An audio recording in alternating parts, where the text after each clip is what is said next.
নয়াদিল্লির প্রধানমন্ত্রীর বাসভবনের কাচের জানালায় মে মাসের রোদ এসে পড়ে আছে। বাইরে গরম, ভেতরে ঠান্ডা। এসির মৃদু শব্দে ঘরটা যেন খুব শান্ত। টেবিলে লাঞ্চের গন্ধ এখনো ভাসছে। ডাল, রুটি, পনির, একটু জিরা। নরেন্দ্র মোদী কেদারায় শরীরটা এলিয়ে দিলেন, চোখ বন্ধ করলেন। দুপুরে একটু বিশ্রাম নেওয়ার বয়স হচ্ছে তার, কিন্তু রাষ্ট্রের হিসাব নিকাশে ডুবে থাকা মানুষের চোখ বন্ধ হলেই ঘুম আসে না। অনেক সময় চোখ বন্ধ হলেই বরং মানচিত্র খুলে যায়। সেই মানচিত্রে আজকের বাংলাদেশটা আলাদা রঙে জ্বলছে। একসময় ঢাকাকে বুঝতে দিল্লির খুব বেশি কষ্ট হতো না। সীমান্তের প্রশ্ন, পানির প্রশ্ন, বাণিজ্যের প্রশ্ন, নিরাপত্তার প্রশ্ন, সবকিছুতেই একটা পরিচিত ভাষা ছিল। সেই ভাষার কেন্দ্রবিন্দুতে ছিলেন শেখ হাসিনা। দিল্লির কাছে তিনি ছিলেন বিশ্বাসযোগ্য, দীর্ঘমেয়াদী, পরীক্ষিত।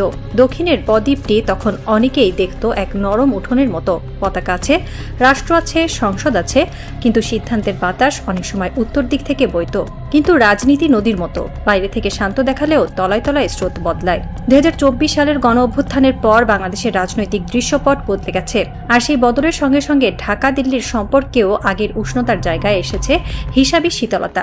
ঠিক একই সময়ে ঢাকা ইসলামাবাদের সম্পর্কের পুরনো বরফ গলতে শুরু করেছে। জানুয়ারিতে রয়টার্সের প্রতিবেদনে বলা হয়েছিল, বাংলাদেশ ও পাকিস্তান F-17 থান্ডার যুদ্ধবিমান বিক্রি সহ সম্ভাব্য প্রতিরক্ষা চুক্তি নিয়ে আলোচনা করছে। ওই আলোচনায় প্রশিক্ষণ বিমান ও সহায়ক ব্যবস্থার বিষয়ও উঠেছিল। মোদী হয়তো ভেবেছিলেন বাংলাদেশের সরকার বদলাবে, মুখ বদলাবে, কিন্তু ঢাকার নীতি আবার একসময় পুরনো নরমতায় ফিরে আসবে। ভারত বড় প্রতিবেশী, বাংলাদেশ ছোট। হিসেব শেষ পর্যন্ত সেই পুরনো জায়গায় গিয়েই দাঁড়াবে। কিন্তু এবার ঢাকার দিকে তাকালে তিনি দেখছেন হিসাব মিলছে না। পাকিস্তানের সঙ্গে সামরিক আলাপ বাড়ছে, বিমান বাহিনীর টেবিলে উঠছে F-17। আর সবচেয়ে অস্বস্তির খবর, পাকিস্তান নাকি বাংলাদেশকে দিয়েছে F-17 থান্ডার ব্লক 3 যুদ্ধবিমানের পূর্ণাঙ্গ যুদ্ধ সিমুলেটর। ঘুম আর আসে না, কারণ সিমুলেটর কোনো খেলনা নয়, এটি যুদ্ধবিমানের ছায়া। আসল বিমান আসার আগে পাইলটের মস্তিষ্কে যে বিমান তৈরি হয় তার নাম সিমুলেটর। আর দিল্লি জানে, যুদ্ধ শুরু হয় অনেক সময় আকাশে নয়, শুরু হয় প্রশিক্ষণ কক্ষে। ঢাকায় মে মাসের বিকেল অন্যরকম। রোদ থাকে, গরম থাকে, হঠাৎ বাতাস বদলায়, দূরে মেঘ জমে। তারপর কখনো বৃষ্টি নামে, কখনো শুধু বিদ্যুৎ চমকে আকাশকে সতর্ক করে রেখে যায়। বাংলাদেশের রাজনীতিও যেন সেই মে মাসের আকাশ। কিছুক্ষণ আগেও মনে হয় সব শান্ত, তারপর হঠাৎ বাতাসে অস্থিরতা। এই অস্থিরতার ভেতরে অনুষ্ঠিত হয় বাংলাদেশ ও পাকিস্তান বিমান বাহিনীর আনুষ্ঠানিক এয়ার স্টাফ টকস। পাকিস্তানের পক্ষ থেকে উচ্চ পর্যায়ের সামরিক প্রতিনিধি দল ঢাকায় আসে। নেতৃত্বে ছিলেন air vice marshal Aurangzeb Ahmed. সম্প্রতি প্রতিবেদনে তারা ঢাকা সফরকে বাংলাদেশ পাকিস্তান সামরিক যোগাযোগ বৃদ্ধির গুরুত্বপূর্ণ ইঙ্গিত হিসেবে দেখছে। বৈঠকের টেবিলে সামরিক কর্মকর্তারা সাধারণত কম কথা বলেন, তারা চিৎকার করেন না, কোনো নাটকীয়তা থাকে না। ফাইল খোলে, প্রেজেন্টেশন চলে, মানচিত্র দেখা হয়, সম্ভাব্য ঝুঁকি নিয়ে কথা হয়। কিন্তু সেই নীরব টেবিলেই অনেক সময় ইতিহাসের বড় ভাগ তৈরি হয়। বাংলাদেশের বিমান বাহিনীর দীর্ঘদিন ধরে আধুনিক যুদ্ধবিমানের খোঁজে। পুরনো প্ল্যাটফর্ম দিয়ে নতুন যুদ্ধের আকাশ ধরে রাখা যায় না। আজকের আকাশে শুধু গতি যথেষ্ট নয়, দরকার radar, data link, electronic warfare, দীর্ঘপাল্লার মিসাইল, প্রশিক্ষিত পাইলট আর দ্রুত সিদ্ধান্ত নেওয়ার ক্ষমতা। F-17 ব্লক 3 সেই আলোচনায় এসেছে একটি বাস্তবসম্মত যুদ্ধবিমান হিসেবে। দাম তুলনামূলক কম, রক্ষণাবেক্ষণ সহজতর, পাকিস্তান নিজে ব্যবহার করে, চীনা প্রযুক্তির সঙ্গে এর গভীর সম্পর্ক আছে। বাংলাদেশের মতো দেশের জন্য এটি হয়তো পশ্চিমা উচ্চমূল্যের প্ল্যাটফর্মের বিকল্প হিসেবে দেখা হচ্ছে। কিন্তু আসল প্রশ্ন বিমান নয়, আসল প্রশ্ন হলো, ঢাকা কি আকাশ প্রতিরক্ষার রাজনীতিতে নতুন পথে হাঁটছে?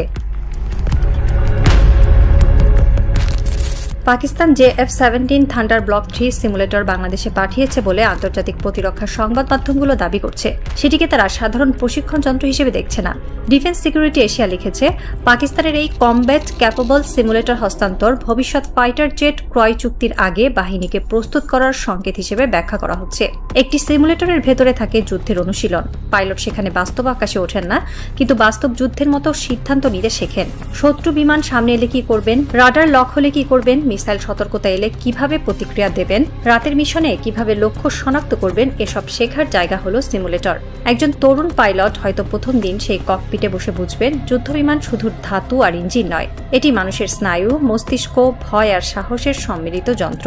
যুদ্ধের সময় ভুল করার সুযোগ নেই। ভুল মানে শুধু মিশন ব্যর্থ না, কখনো কখনো মৃত্যু। তাই আসল বিমানে ওঠার আগেই পাইলটকে শতবার মরতে হয়, শতবার বাঁচতে হয় সিমুলেটরের ভেতরে। পাকিস্তান যদি সত্যি এই সিমুলেটর ঢাকাকে দিয়ে থাকে থাকে তবে সেটি কূটনৈতিক সৌজন্য নয়, এটি ভবিষ্যতের বিনিয়োগ। ইসলামাবাদ জানে বাংলাদেশ যদি একদিন F-17 নেয় তাহলে পাইলটরা প্রস্তুত থাকবে, ইঞ্জিনিয়াররা প্রযুক্তির ভাষা বুঝবে, বাহিনী মানসিকভাবে প্ল্যাটফর্মটির সঙ্গে পরিচিত হবে। এই জায়গায় উপহার আর বিক্রির সীমা অস্পষ্ট হয়ে যায়। বাজারে কেউ কোটি ডলারের দরজা খোলে না শুধু সৌজন্যে, এর পেছনে থাকে হিসাব। পাকিস্তানের হিসাব বাংলাদেশকে F-17 ইকোসিস্টেমে আনা, বাংলাদেশের হিসাব কম খরচে আধুনিক আকাশ সক্ষমতার দরজা খুলে রাখা, আর ভারতের হিসাব ঢাকা কি ধীরে ধীরে তার পুরনো কৌশলগত বৃত্তের বাইরে বেরিয়ে যাচ্ছে?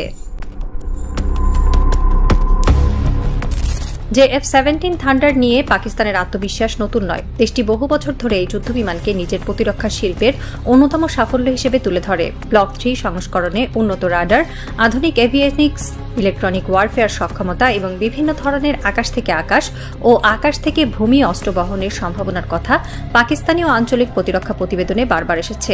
ঢাকার বৈঠকে যদি পাকিস্তানি কর্মকর্তারা F-17 এর সক্ষমতা তুলে ধরেন, সেটি অস্বাভাবিক নয়। প্রতিটি অস্ত্র বিক্রেতা নিজের প্ল্যাটফর্মকে যুদ্ধক্ষেত্রের বিজয় হিসেবে দেখতে চায়। সামরিক বাজারে প্রযুক্তি যেমন গুরুত্বপূর্ণ, তেমনি গুরুত্বপূর্ণ গল্প।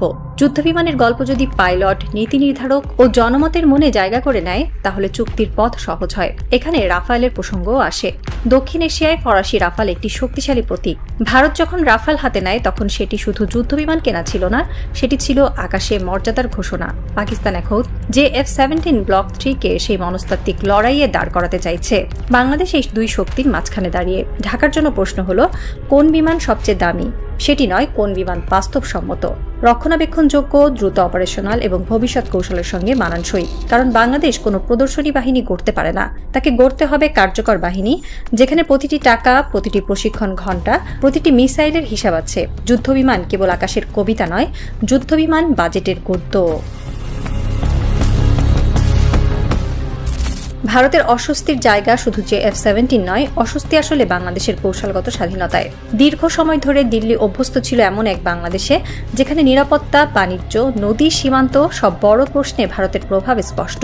কিন্তু গণ অভ্যুত্থানের পর বাংলাদেশের রাজনৈতিক পরিবর্তন, পাকিস্তানের সঙ্গে যোগাযোগ বৃদ্ধি এবং সম্ভাব্য প্রতিরক্ষা আলোচনা দিল্লির কাছে নতুন বাস্তবতা। রয়টার্স জানুয়ারির প্রতিবেদনে লিখেছিল, শেখ হাসিনার পতনের পর বাংলাদেশ ও পাকিস্তানের সম্পর্ক উষ্ণ হচ্ছে এবং সরাসরি বাণিজ্য নতুন করে শুরু হয়েছে। ভারত জানে বাংলাদেশ তার ভৌগোলিক অবস্থানের কারণে সাধারণ প্রতিবেশী নয়। বাংলাদেশের ভেতর দিয়ে উত্তর পূর্ব ভারতের নিরাপত্তা সংযোগ, বাণিজ্য ও কৌশলগত স্থিতি গভীরভাবে জড়িয়ে আছে। বঙ্গোপসাগরের দিকে তাকালে বাংলাদেশ আরও গুরুত্বপূর্ণ। ভারত মহাসাগর, ইন্দো প্যাসিফিক, চীনের প্রভাব, মিয়ানমারের অস্থিরতা সব মিলে ঢাকার সিদ্ধান্ত এখন আঞ্চলিক দাবার বোর্ডে ভারী হয়ে উঠছে। তাই পাকিস্তানের সঙ্গে বাংলাদেশের সামরিক যোগাযোগ দিল্লির কাছে শুধু প্রতিরক্ষা খবর নয়, এটি রাজনৈতিক সংকেত। সেই সংকেত বলছে ঢাকা হয়তো আর এক দরজার ঘর নয়, এখন সে বহু দরজা খুলতে চাইছে। পাকিস্তানের সঙ্গে কথা বলছে, চীনের সঙ্গে ভারসাম্য রাখছে, পশ্চিমের সঙ্গে যোগাযোগ রাখছে, আবার নিজের স্বার্থের জায়গাও খুঁজছে। এই বহুমুখী কূটনীতি ভারতের জন্য অস্বস্তিকর হতে পারে, কারণ যে প্রতিবেশী একাধিক বিকল্প তৈরি করে তাকে চাপ দেওয়া কঠিন। বাংলাদেশের জন্য পাকিস্তানের সঙ্গে প্রতিরক্ষা আলোচনা আবেগের বিষয়ও বটে। ইতিহাস সেখানে সহজ নয়। 1971-এর ক্ষত এখনও জাতির স্মৃতিতে। পাকিস্তানের সঙ্গে সম্পর্ক স্বাভাবিক করার প্রশ্ন তাই সবসময় সংবেদনশীল। কিন্তু রাষ্ট্রনীতি শুধু স্মৃতির ওপর দাঁড়ায় না, দাঁড়ায় স্বার্থ, নিরাপত্তা ও ভবিষ্যৎ হিসাবের ওপরও। বাংলাদেশ যদি F-17 বা এই ধরনের প্ল্যাটফর্ম বিবেচনা করে, তা কোনো আবেগী পাকিস্তানমুখিতা নয়, বরং সামরিক সক্ষমতা, বাজেট, প্রশিক্ষণ, রক্ষণাবেক্ষণ এবং ভূ রাজনৈতিক ভারসাম্যের হিসাব। ঢাকার নতুন নেতৃত্ব বুঝতে পারছে প্রতিবেশী বদলানো যায় না, কিন্তু নির্ভরতার ধরন বদলানো যায়। ভারত থাকবে, পাকিস্তান থাকবে, চীন থাকবে, যুক্তরাষ্ট্র থাকবে, কিন্তু বাংলাদেশকে থাকতে হবে নিজের জায়গায়। কোনো দেশের অঙ্গরাজ্য হয়ে নয়, কোনো শিবিরের চাকর হয়ে নয়, বরং নিজস্ব স্বার্থ নিয়ে। এই জায়গায় বিমান বাহিনীর আধুনিকায়ন হয়ে ওঠে শুধু সামরিক প্রকল্প নয়, রাষ্ট্রের মনস্তত্ত্বের পরিবর্তন। আকাশে নতুন সক্ষমতা মানে কেবল যুদ্ধের প্রস্তুতি নয়, এর অর্থ কেউ যেন বাংলাদেশকে সহজ লক্ষ্য না ভাবে, কেউ যেন মনে না করে ঢাকার আকাশ শুধু কাগজের প্রতিবাদে রক্ষা পাবে। দেশপ্রেম কখনো কখনো খুব নীরব। এটি পতাকা হাতে মিছিল নয়, বরং রাত জেগে সিমুলেটরে প্রশিক্ষণ নেওয়া এক পাইলটের চোখ। এটি মঞ্চের স্লোগান নয়, বরং হ্যাঙ্গারে দাঁড়িয়ে থাকা বিমানের সিস্টেম বুঝতে থাকা এক ইঞ্জিনিয়ারের ঘাম। এটি বড় ভাষণ নয়, বরং একটি রাষ্ট্রের সিদ্ধান্ত, আমরা শান্তি চাই কিন্তু দুর্বল থাকতে চাই না। একটি পূর্ণাঙ্গ যুদ্ধ সিমুলেটর হস্তান্তর সাধারণ বিচ্ছিন্ন ঘটনা নয়। দ্য উইক তাদের প্রতিবেদনে লিখেছে, পাকিস্তানের যে F-17 থান্ডার ব্লক 3 সিমুলেটর বাংলাদেশে পৌঁছানোর সম্ভাব্য যুদ্ধবিমান চুক্তির সম্ভাবনাকে আরও শক্তিশালী করছে বলে দেখা হচ্ছে। প্রশ্ন হল, চুক্তি কি ইতিমধ্যেই নীরবে এগোচ্ছে? এই প্রশ্নের উত্তর এখনও প্রকাশ্যে স্পষ্ট নয়। রাষ্ট্রগুলো অনেক সময় প্রতিরক্ষা চুক্তি নিয়ে দীর্ঘদিন নীরব থাকে, কারণ অস্ত্র কেনা শুধু অর্থের বিষয় নয়, এর সঙ্গে জড়িত কূটনীতি, প্রতিবেশীর প্রতিক্রিয়া, বাহিনীর অভ্যন্তরীণ মূল্যায়ন, অর্থনৈতিক সামর্থ্য, রাজনৈতিক বার্তা। তবে একটি বিষয় পরিষ্কার, সিমুলেটর এলে প্রস্তুতি শুরু হয়। প্রস্তুতি শুরু হলে সম্ভাবনা বাড়ে, আর সম্ভাবনা বাড়লে আঞ্চলিক শক্তিগুলো হিসাব বদলায়। পাকিস্তানেরও হিসাব আছে। ইসলামাবাদ এখন তার প্রতিরক্ষা শিল্পকে রপ্তানিমুখী করতে চাইছে। যে F-17 বিক্রি শুধু অর্থনীতির প্রশ্ন নয়, সামরিক প্রভাব বিস্তারেরও প্রশ্ন। পাকিস্তান ইতিমধ্যে বিভিন্ন দেশে যে F-17 রপ্তানি বা সম্ভাব্য বিক্রির চেষ্টা করছে। রয়টার্স পাকিস্তানের প্রতিরক্ষা রপ্তানি উচ্চাকাঙ্ক্ষা নিয়ে একাধিক প্রতিবেদন লিখেছে। বাংলাদেশ যদি এই বাজারে প্রবেশ করে, তবে সেটি পাকিস্তানের জন্য বড় প্রতীকী সাফল্য হবে, আর বাংলাদেশের জন্য হবে আকাশ প্রতিরক্ষায় নতুন বিকল্পের দরজা। ঢাকার কোনো এক সামরিক প্রশিক্ষণ স্থাপনায় আলো কমিয়ে রাখা হয়েছে। বাইরে মে মাসের গরম, দূরে কালো মেঘ জমেছে। মাঝে মাঝে বিদ্যুৎ চমকালে জানালার কাছে অদ্ভুত আলো পড়ে। ভেতরে একটি কক্ষে নীল স্ক্রিন জ্বলছে। সেখানে ককপিটের মতো সাজানো একটি যন্ত্র, বোতাম, ডিসপ্লে, রাডারের ছায়া, ভার্চুয়াল আকাশ। একজন তরুণ পাইলট নিঃশব্দে সিটে বসে। তার সামনে কোনো বাস্তব যুদ্ধ নেই, কোনো সত্যিকারের শত্রু বিমান নেই, কিন্তু স্ক্রিনে দেখা যাচ্ছে এক অনুশীলিত বিপদ। দূরে একটি লক্ষ্যবস্তু, রাডারে একটি বিন্দু, হেডসেটে শোনা যাচ্ছে নির্দেশ। তার আঙুল ধীরে ধীরে কন্ট্রোলের ওপর নামে। এই মুহূর্তে দিল্লির কেউ হয়তো ঘুমাতে পারছে না। ইসলামাবাদের কোনো অফিসার হয়তো সন্তুষ্ট মুখে ফাইল বন্ধ করছেন, আর ঢাকায় এই পাইলট হয়তো বুঝতেই পারছে না তার এই রাতের অনুশীলন দক্ষিণ এশিয়ার রাজনীতির পাতায় কত বড় বাক্য লিখে ফেলছে। বাইরে বৃষ্টি শুরু হয়, প্রথমে টুপটাপ, তারপরে ঝমঝম করে। বাংলাদেশের রাত ভিজে ওঠে। পাইলটের সামনে স্ক্রিনের লাল বিন্দুটি আরও কাছে আসে। সে শ্বাস আটকে রাখে। তার মনে পড়ে মায়ের কথা, দেশের কথা, আকাশের কথা। সেই আকাশ যেটা শুধু মেঘের নয়, শুধু বৃষ্টির নয়, শুধু কবিতার নয়। এই আকাশ সার্বভৌমত্বের, এই আকাশ রক্তে কেনা। কন্ট্রোল রুমে এক কর্মকর্তা নীরবে ঘড়ির দিকে তাকান। বাইরে বজ্রপাত হয়, ভেতরে স্ক্রিনের আলো আরও নীল হয়ে ওঠে। কেউ জানে না এই সিমুলেটর শেষ পর্যন্ত একটি বড় চুক্তির দরজা খুলবে কিনা। কেউ জানে না যে F-17 সত্যি বাংলাদেশের আকাশে উঠবে কিনা। কিন্তু একটি বিষয় বদলে গেছে, বাংলাদেশ এখন আর শুধু অপেক্ষা করছে না, বাংলাদেশ প্রস্তুতি নিচ্ছে।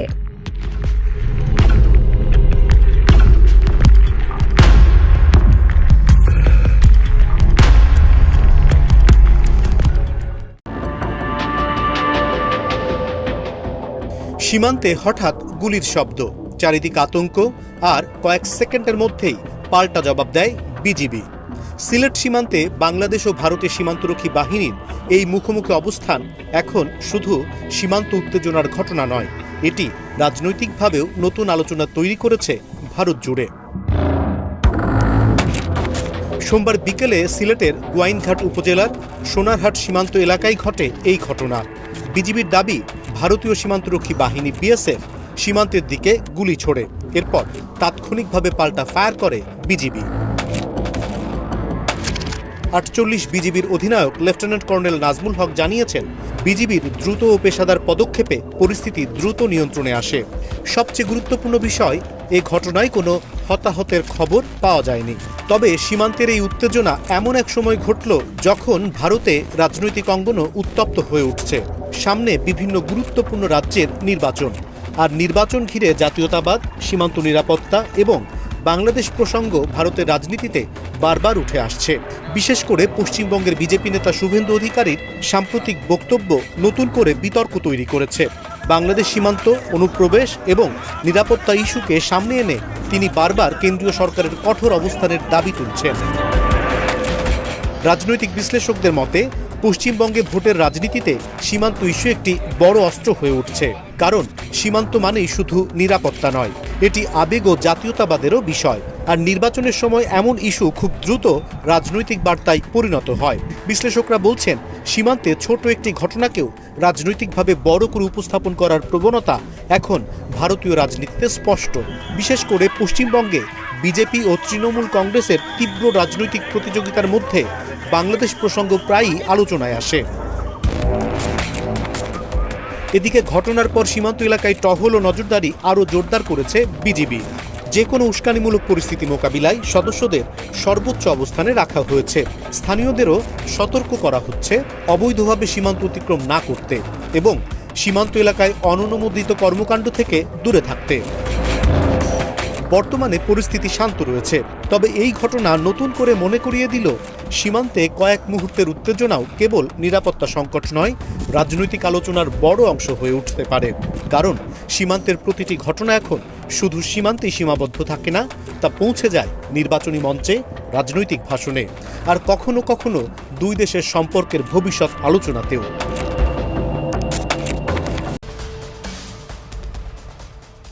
অন্তর্বর্তী সরকারের প্রধান উপদেষ্টা প্রফেসর ডক্টর মোহাম্মদ ইউনূসের রেখে যাওয়া পথেই হাঁটছেন প্রধানমন্ত্রী তারেক রহমান।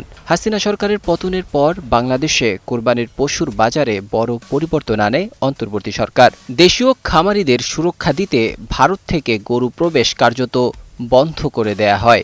এবারও সেই অবস্থানেই অনড় রয়েছে বাংলাদেশ সরকার। মৎস্য ও প্রাণী সম্পদ মন্ত্রণালয় স্পষ্ট জানিয়েছে, কোরবানি উপলক্ষে ভারত থেকে কোনো গরু বাংলাদেশে প্রবেশ করতে দেয়া হবে না। আর এতেই বাড়ছে দিল্লির অস্বস্তি। একসময় ঈদুল আজহাকে ঘিরে বাংলাদেশ সীমান্ত ছিল ভারতীয় গরুর সবচেয়ে বড় গন্তব্য। সীমান্তের ওপারে হাজার হাজার খামারি সারা বছর অপেক্ষা করতেন বাংলাদেশের কোরবানির বাজারের জন্য। পশ্চিমবঙ্গ, আসাম, বিহার সহ সীমান্তবর্তী অঞ্চলের অসংখ্য পরিবার এই ব্যবসার উপর নির্ভরশীল ছিল। ঈদ এলেই তাদের মুখে হাসি ফুটত, হাটগুলো জমে উঠত, রাত দিন চলত গরু কেনাবেচা। কিন্তু এখন সেই দৃশ্য পুরোটাই উল্টো। বাংলাদেশে দেশীয় খামার শিল্প শক্তিশালী হয়ে ওঠায় ভারতীয় গরুর চাহিদা দ্রুতই কমে গেছে। প্রাণী সম্পদ অধিদপ্তরের তথ্য অনুযায়ী এবারের কোরবানিতেও দেশের চাহিদার তুলনায় পর্যাপ্ত পশু প্রস্তুত রয়েছে। ফলে বিদেশি গরুর প্রয়োজন নেই বলে মনে করছে সরকার। আর এই সিদ্ধান্তের সবচেয়ে বড় ধাক্কা লেগেছে ভারতের সীমান্তবর্তী খামারিদের ওপর। অনেক খামারি ঋণ করে গরু পালন করছিলেন বাংলাদেশে বিক্রির আশায়, কিন্তু গরু আমদানি বন্ধ থাকায় এখন তারা বড় সংকটে পড়েছেন। অনেক এলাকায় গরুর দাম পড়ে গেছে, ক্রেতা নেই, খামারে বাড়ছে খাবারের খরচ। কেউ কেউ বাধ্য হয়ে লোকসানে গরু বিক্রি করছেন। ভারতের কিছু গণমাধ্যমে উঠে এসেছে, সীমান্ত এলাকায় বহু ছোট খামারি এখন হতাশায় দিন কাটাচ্ছেন। যেসব পরিবার বছরের বড় আয় করত বাংলাদেশমুখী এই বাজার থেকে, তাদের অনেকেই এখন আর্থিক অনিশ্চয়তায় পড়েছেন। স্থানীয় বাজারে অতিরিক্ত গরু থাকায় দাম কমে গেছে ভয়াবহ আকারে। বিশ্লেষকদের মতে বাংলাদেশের এই নীতি শুধু অর্থনৈতিক নয়, এটি একটি কৌশলগত বার্তাও। দেশ এখন স্থানীয় উৎপাদনকে অগ্রাধিকার দিচ্ছে এবং কোরবানির বাজারে আত্মনির্ভরতা ধরে রাখতে চাইছে। আর সেই পরিবর্তনের চাপ এখন স্পষ্টভাবে অনুভূত হচ্ছে দিল্লিতে।